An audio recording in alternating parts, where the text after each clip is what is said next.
Hello, this is Bill Scheid from Applied Finance Research, and in this video we're going to analyze the impact of applying systems thinking to our retirement accounts.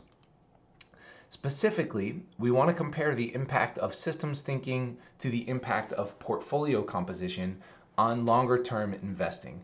We want to know which makes a bigger difference in terms of the impact to our results, systems thinking or portfolio composition. And we want to define our terms here.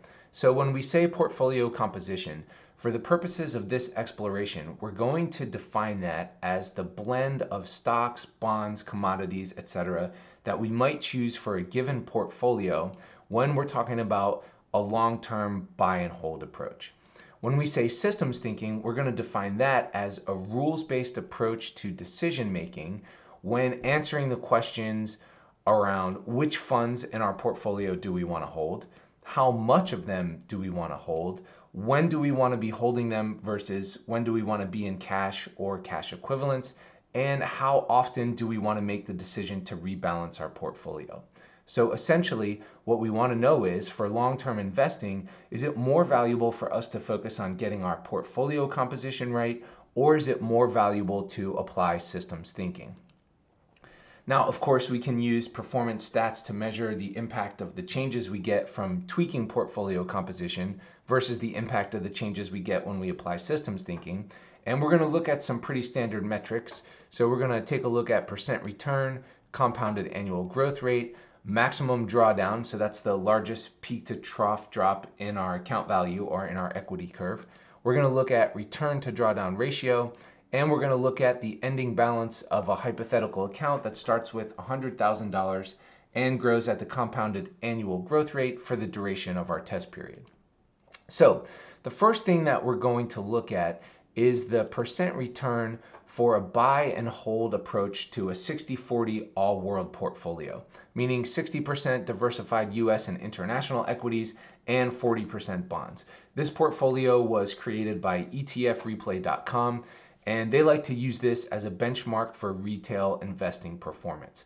All the data we're going to look at are back tests that I ran on ETFreplay.com, and they go from December 31st of 2007 through September of 2023. So we're including the subprime mortgage crisis, the COVID crash, and everything in between.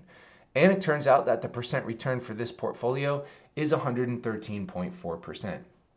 Now, as we go down the rows, we're going to tweak our portfolio composition. And what we're going to look at next is a 5-fund portfolio that I learned from Dr. Ken Long. This covers US and international equities, emerging markets, bonds, and real estate. And this portfolio composition is consistent with the index approach of researchers like Dr. William Bernstein, John Bogle, Paul Farrell, and others. And by adjusting our portfolio composition like this, we get an improved percent return of 127.9. Now we're going to look at one other portfolio, and this is also created by Dr. Ken Long. Now we expand to 22 funds by adding several commodity funds and some specific US sector funds, as well as a bit of a different mix of US equities, international equities, and bonds. And the percent return here is 149.1, so another improvement. Now what we want to look at is the maximum improvement we made from our 60-40 buy and hold benchmark by tweaking our portfolio composition. And the biggest difference came from changing our portfolio composition to Dr. Ken Long's 22 funds, and the improvement there was 35.7% over our 60-40 buy and hold benchmark portfolio. By the way, we're looking at maximum improvement because we want to answer the question, how much of a difference can we make with adjusting portfolio composition versus how much of a difference can we make with applying systems thinking. So next, we're going to take our 60-40 all-world portfolio, and instead of changing the fund composition like we've just been doing, now as we go across the columns, we're going to apply systems thinking. And first, we're going to apply a very simple monthly asset allocation system that's based on the concept of momentum. Momentum has been extensively researched in the academic investing literature, and the system rules we're applying here are actually quite simple and straightforward. We teach them in our monthly asset allocation systems courses. When we apply these rules to this portfolio, we get a percent return of 126.2, so a solid improvement. Now, in the next column, we're going to change our systems thinking and we're going to apply the rules from a monthly asset allocation system that's based on the concept of portfolio moving averages. Again, this is a concept that's been extensively researched in the academic literature, and we teach the rules to this system in our courses. When we apply these rules to the 60/40 portfolio, we get another improvement, and this time the return is 161%. So next we want to look at the maximum improvement we made from our 60/40 buy and hold benchmark by applying systems thinking. And the biggest difference came from applying the portfolio moving average system, and the improvement there was 47.6% over our 60/40 buy and hold. So here we see that the maximum improvement we made when adjusting portfolio composition was 35.7%, and that the maximum improvement we made when applying systems thinking was 47.6%. So in this example, for this metric, we see that applying systems thinking made a bigger difference in our results than adjusting our portfolio composition. Now, we can go through the same process, but this time instead of measuring percent return, we can measure compounded annual growth rate. And it turns out that by adjusting portfolio composition, we can make a maximum improvement of 1.1% in our CAGR. If we apply systems thinking, we can make a maximum improvement of 1.4%. So for this metric, again, we see that applying systems thinking made a bigger difference in our results than adjusting portfolio composition. Now we repeat our experiment, and this time we're looking at maximum drawdown. And interestingly, we see that by adjusting portfolio composition, we're not able to reduce our maximum drawdown. In fact, the best we can do is increase it by 10.54%. In contrast, when we apply systems thinking, we can make an improvement in our maximum drawdown, and we're able to reduce it by 15.43%. So for this metric, we see that adjusting portfolio composition doesn't help us at all, but applying systems thinking yields a good improvement. Next, let's take a look at return to drawdown ratio.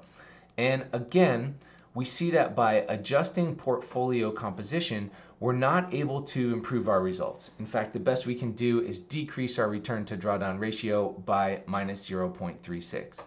In comparison, when we apply systems thinking, we can make a maximum improvement of 3.43. So here again, we see that adjusting portfolio composition doesn't help us at all, but applying systems thinking yields a solid improvement. Now, finally, let's take a look at the ending balance of our hypothetical $100,000 account that we grow at the given compounded annual growth rate for the backtest period.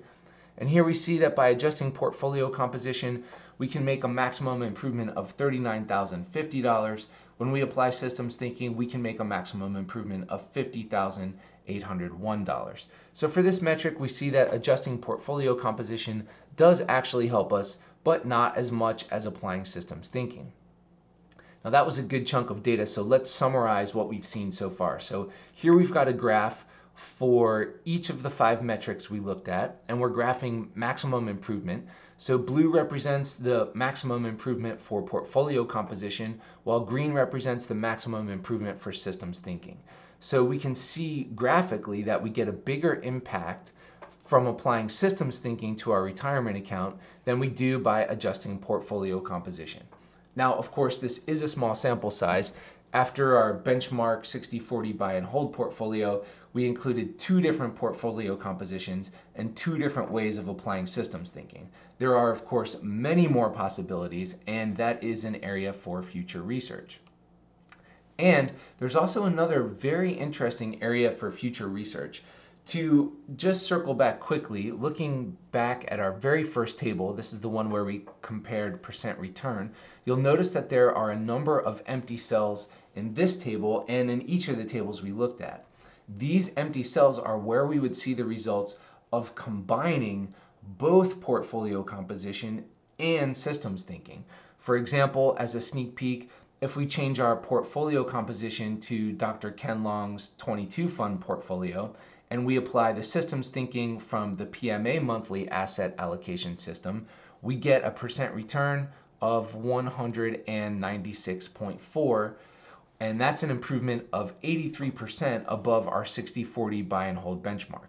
Remember that the maximum improvement we could get from applying systems thinking alone was 47.6%.